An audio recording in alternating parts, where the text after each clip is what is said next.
Hi, friends. We're here today for another interview in this series for National Diabetes Awareness Month, talking about themes around my upcoming book, Chronic Hope, Raising a Child with Chronic Illness with Grace, Courage, and Love.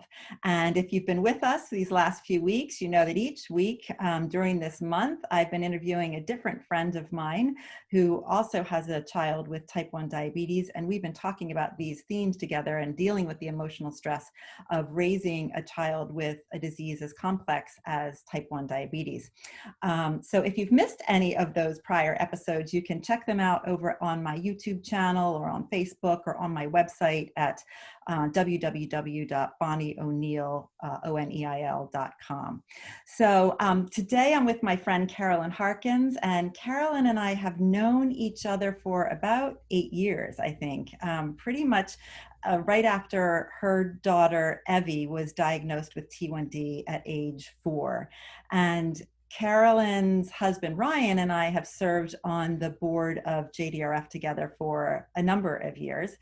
They also have 2 sons, one who is 18, that's Liam, and then Colin is 15. And Colin was diagnosed with T1D just this past spring. And so you're going to hear more about that. That's what we're going to be talking about today is how do you handle that second diagnosis?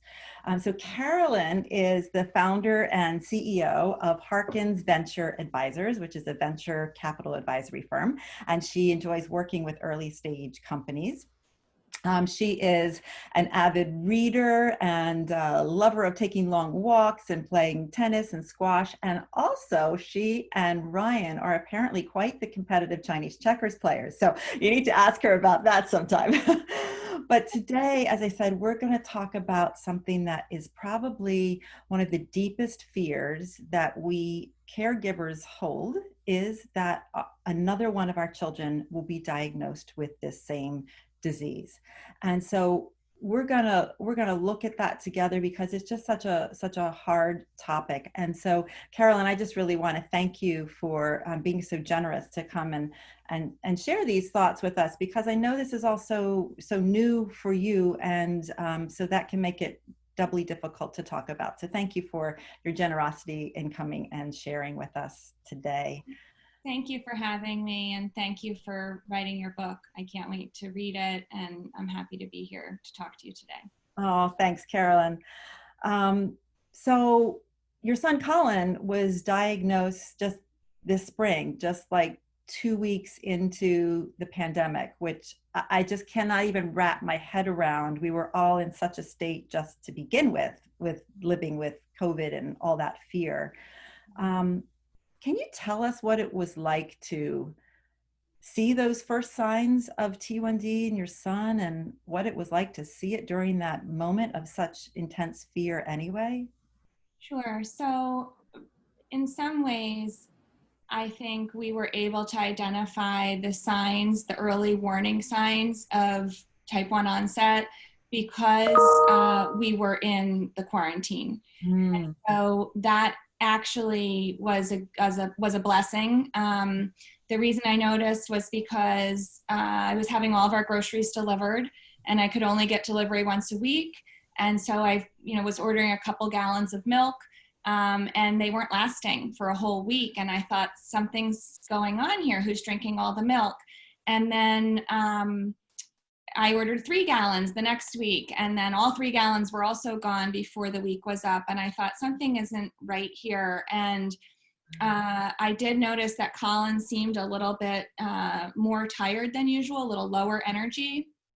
But, there was sort of this low level kind of anxiety and depression that the whole family was feeling because of COVID. So I didn't think, too much about it. But I didn't, think that it was to do with type 1 diabetes. But then in conjunction with the, excessive thirst, I did start to wonder. And then one night, Saturday, April 4th, we were sitting having a family dinner. We've had so many family dinners with quarantine, as many families have.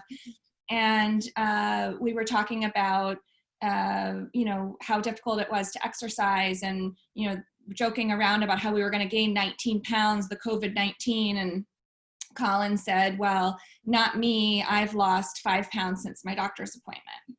Oh, goodness. And I just looked up at Ryan across the table and I thought, okay, now we've got the milk, we've got the low energy, and we've got this weight loss. And I said, honey, we're going to have to prick your finger. And because Evie has been diabetic for 8 years, we had all of the, glucometer and all of that at home. And so we pricked his finger and it was 270 something, which was obviously a bad sign.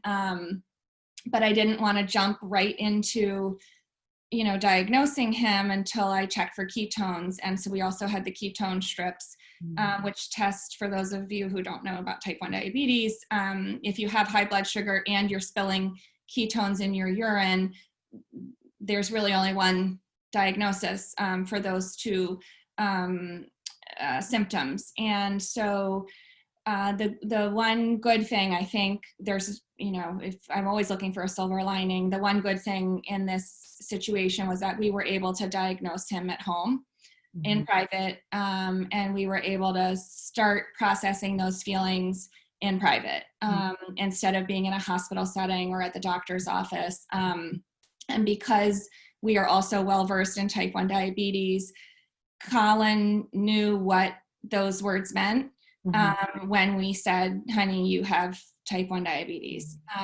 We all knew what that meant immediately. And there's good things and bad things, right, that go with that. With Evie, we were just in shock and ignorant. We didn't know what that meant. With Colin, it was, there's an immediate understanding of what that entails. So how did that feel for you? What were some of the first things some of the first emotions that you felt having been through it before? Well, like you had said before, and we've talked about in the past, every parent who has a child with type 1 diabetes lives with a fear for that child, for their safety, because type 1 is so difficult to manage. But they also live in fear, if they have other children, of another child being diagnosed. So even though we don't have any family history of diabetes on either side, and Evie is the first, once you are diagnosed with type 1 diabetes, if you have a sibling with type 1, then you are much more likely to develop it. And they don't know, obviously, which gene, or if it's a combination, they think of genetics and environment. Certain people are more prone, but because my boys were older than Evie, because she was diagnosed so young, I've continued to believe and hope that they would not be diagnosed. And in fact, once you hit the age of 15, the incidence rate of being diagnosed as a sibling goes way down. So unfortunately, we did not, we're not fitting into that statistic. And so my initial reaction was shock. Even though you live with the fear of it happening, when it happens, you still can't believe it. And I think disappointment, really. Just disappointment that we were going to have to help another child navigate this very challenging journey. And obviously you don't want that for any of your children. And so it was, we were very upset. And my primary concern when we discovered this was to try and help keep Colin in an upbeat mood and try to not, have a total meltdown together. We did have our moment initially, but then I immediately went into, it's going to be okay. And we know how to do this and you're going to be fine. And, and all of those things. But he did have to be hospitalized because type 1 diabetes is a serious, very serious illness. And when you're new onset, you aren't allowed to just do it at home. He had to have intravenous insulin and fluids. And even though he wasn't sick, and we were caught it so early, thankfully, we still had to take him downtown to Children's Hospital and in the middle of a global pandemic. We were the only people in the emergency room. Wow. I can't even fathom that. So how did you handle some of those emotions that bubbled up? How did you sort of work through some of those? Maybe not in the earliest days, but in the months that have followed. Yeah, so the early days I did what most moms I think do, which is, mama bear mode, block and tackle. I ignored my own feelings and kind of crammed them down to focus on, the health and well-being of my children, not just Colin, but with his siblings too, who were dealing with their own reactions to this news, and to my husband, and his reactions. So, you know, I think my feelings were the last ones to kind of get dealt with. Yeah. And I really, struggled with how to kind of regroup after this diagnosis. And it really brings up all of the trauma, because Evie's diagnosis was traumatic. Yeah. And because it was new, I had to reprocess all of those emotions and feelings as well. So, through talking with, my friends and my family, and in the midst of the pandemic, that was very difficult because people were dealing with their own stuff. Everyone was having lots of issues during the pandemic. And so, quite frankly, some of my friends and family weren't as available for me as usually they would be, because everyone was kind of dealing and struggling. And this was just kind of, icing on our cake. So it was very challenging. But a diagnosis like this is really a grieving process. And so I knew what to expect because I'd been through it before. And so there was also this feeling of, and this is going to sound weird, but I did feel some relief that if you had said to me in March, what will happen if Colin or Liam get diagnosed with type 1 diabetes, my answer would have been, we won't survive it. Right. I don't know what we'll do. I don't think we can survive it. But then when it actually happened, it was so much better than I ever imagined, in terms of, we are so resilient. We are doing it. We are handling it. And just getting up and putting one foot in front of the other. And I thought it would be sort of the world would stop turning, right? If that happened, and it didn't. Yeah. So what I realized is that we really can do hard things. We can really do anything. And, people would say, oh, well, God only gives you what you can handle. And I would say, well, this is maybe he's overestimating us. We not sure we can handle this, but we can. Yeah. We can. And I think just seeing my daughter and how much progress she's made, and how in some ways her diagnosis has brought our family together, in not in hard ways, but good ways, and how the children support each other and love each other, and the empathy that they've developed through, watching her suffer and struggle for 8 years, I think, has given them and me the emotional kind of capacity to take this challenge on. And so it's not easy. It hasn't been easy. We've had our ups and downs. I think it's so important when what you talked about the before Colin's diagnosis, that the greatest fear was of a second diagnosis, and yet the world kept spinning and you discovered how strong you are. And I think before our first child is diagnosed, we don't even know what our greatest fear is, and it's that they would get a disease that's like this. And then our world does stop spinning, and it's like we're deers in the headlights for, at least I was, for months and months, trying to find my way forward. And then, almost ironically, we live with this fear, overwhelming fear, that it's going to happen again, and that will be the end of us.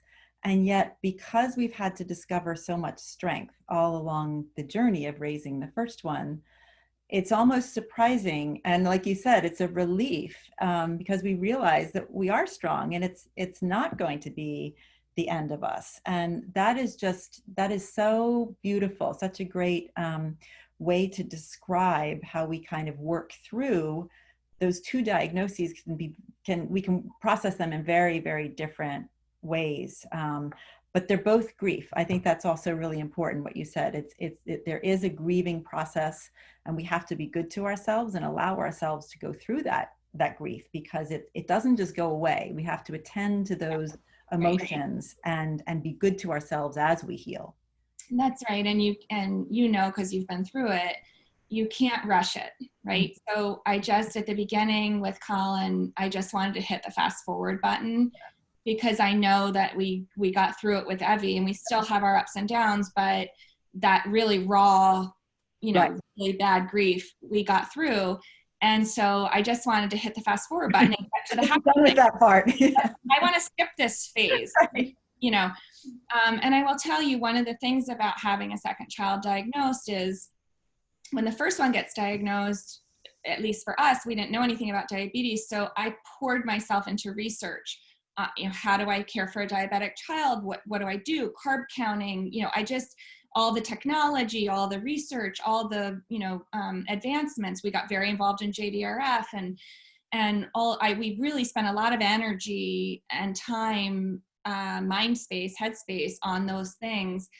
And the emotional piece, then we kind of jammed it down a little bit, right? Because it was easier to focus on the medical blocking and tackling than it was on the emotional. Yeah. Exactly. Yeah. With Colin, we didn't have anything but the emotional part staring us in the face, because we already know diabetes. Yeah. And so there was nothing to learn. It was just, wow, how do we feel about this? And in some ways, I would say for myself, that was a good thing, because I do have a tendency to not address the emotional piece first. I have a tendency to address the other pieces first. The things we can control, right? Like the more that we learn, the more we feel that we're in control. And then that helps us sort of handle emotionally the disease, but it's all a ruse because we're not in control. Exactly. And that final piece, right, of saying an acceptance, accepting we can't control this, right? But we have to accept it. And I know Evie and I have had this conversation so many times, and Colin has been part of those conversations, and now he's internalizing that for himself. We can hate diabetes, but we can't hate ourselves, and diabetes is part of us, right? And so we have to come to a place where we are living with it, right? We don't have to love the diabetes, but we have to continue to love ourselves. And I think when you're dealing with a chronic illness, that's really hard. And so that process of acceptance and getting to a place where you can live successfully and happily despite all of the challenges, that's what we're all striving for, right? And so that doesn't happen overnight. It's a process. We're still striving. We continue to, even sometimes when I think, oh, we're there, we're not there. And then, one step forward, two steps back. But I think getting to that place of acceptance, and for me, knowing that we have been able to, achieve that, or largely achieve that with Evie, gave me the hope.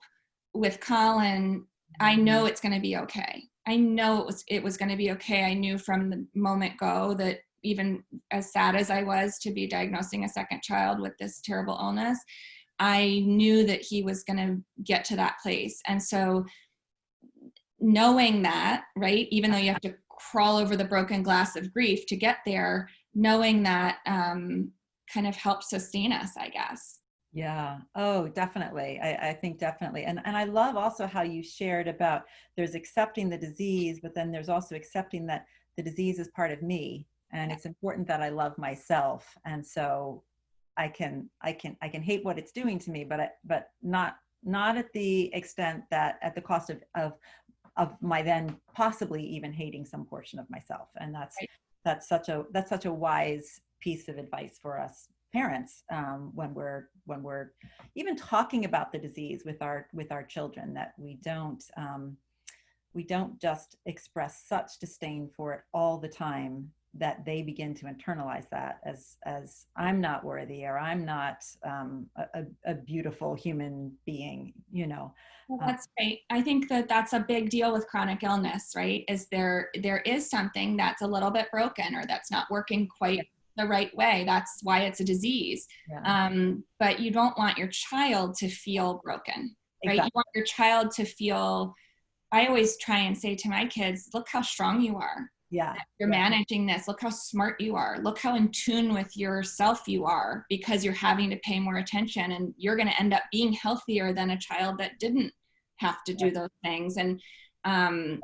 and I think when kids see themselves doing hard stuff, it gives them confidence that Yeah, they can do more. And so I always am trying to look for those silver linings. I mean, believe me, I have my moments and my days where diabetes is my enemy and I can't even right. see straight.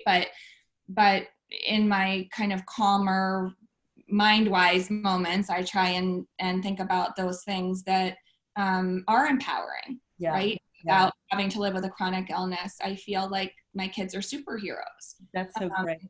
How do they help each other? Have you noticed that yet, or is it too early between Evie and Colin? so right away, Evie, I mean, it's so sad. It makes me cry. She was devastated Mhm. by her brother's diagnosis, but right away she jumped in. And while we were at the hospital, she at home was measuring every cup because Oh, she doesn't drink milk. yeah, She doesn't like milk. She has not been a big milk drinker, but Colin loves milk. yeah, And so she normally would drink water or a non, carbohydrate drink. So she didn't yeah, have to do that for herself, but she yeah. knew Colin would be pouring milk into a glass. So she took all the glasses out of our cabinet and measured them with a measuring cup. So she would know to tell him how many carbs of milk were That's in each size beautiful. cup, which Yeah. was so sweet. So we came home from the hospital for dinner and she said, well, Colin, this one's 16 grams. This one's, she had it all planned out for him. And it was such a sweet Yeah, moment. And she does help him. She helps him with carb counting because even though he's been watching us do it, it's different when right, you're doing it for yourself. right, right. She's been teaching him and he'll ask her, he'll say, Evie, how many carbs do you think this is? And he was nervous to wear a continuous glucose monitor. And Evie's on the Dexcom G6 with the control IQ, just like your son. And Colin has not switched to a pump. For now, he's using the InPen, the smart insulin pen, but he did finally do the Dexcom. And she said, Colin, you can do it. She really encouraged him. So beautiful. Um, and he knows how needle phobic she is. So the fact that she can do it, gave him the courage and confidence. And now he loves it, obviously, because he doesn't have to prick his finger. So they're cute. They've been a little competitive at times about. With their numbers. Uh-huh. When my son was younger, he and my sister would do that too. It's Yeah. funny.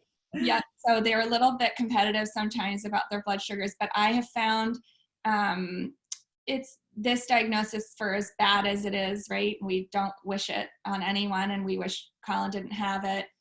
I do find I am an optimist and I always try and look for things, kind of the silver linings or the places of hope. And for us, this has really helped their relationship.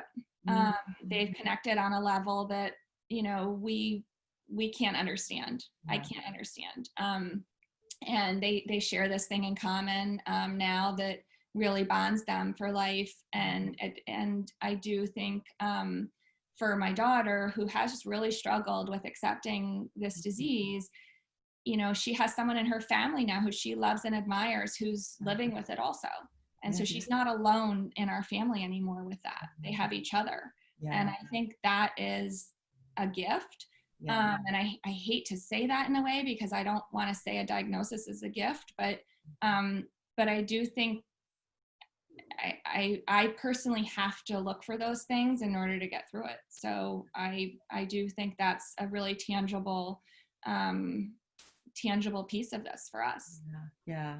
That's so great. It's such a great reminder that hope can be found anywhere. It might be in improved research, but it can also be that in the love between a family and the way that siblings help each other out, whether they both have the disease or not, are just ways that bring us hope. I remember a time when my son's guidance counselor brought us tremendous hope because of the way that he just sort of helped him through the system. And so yeah, so it's just important to always be looking for those little fingerprints of hope as we go along. And Carolyn, it's been such a joy to be with you today and just to hear just your strength, which is so comes through so loud and clear as you know, dealing with the grief that we have to deal with when our child has a chronic illness, but then the strength that we can find as well. So thank you for being here today and sharing your story with us.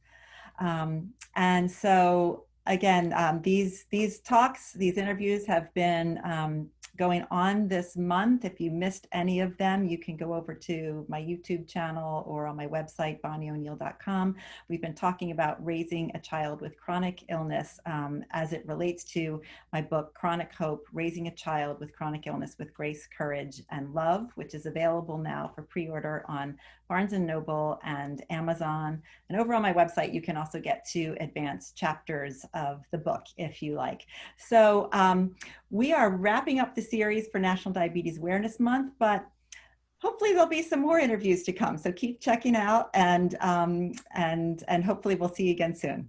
Thanks, Carolyn, for being here. Thanks so much, Bonnie. Bye, everyone.